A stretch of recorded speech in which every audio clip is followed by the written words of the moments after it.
कागा भाऊ गुंग्या कुठे चालला असता? बरं हाटून बाटून चाललास बापरा, कुठे चालला असता? सांग बरं कुठे चालला असता टाटून बाटून?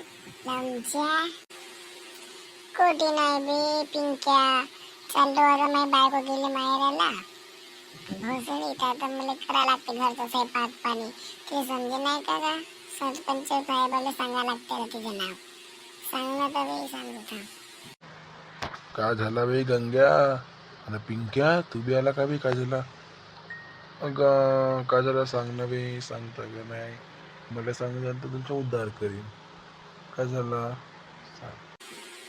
काय सांगू गा सरपंच साहेब, माझी काय बायको गेली पडून ना, मला आता कळला तर स्वयंपाक धरलं. सांग बरं आता मी काय करू?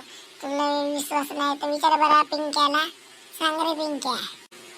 हो गा सरपंच साहेब, याची पिंक्याची बायको का मारायला गेली पडून. आता तर बिचारा बायकासारखे धंदे करते. ते हा म्हणते मला तलाक देऊन देते ना जाते. असा या जरा तिला एक बोलवून दे म्हणते. सांगा सरपंच साहेब आता काय करू ना आपण?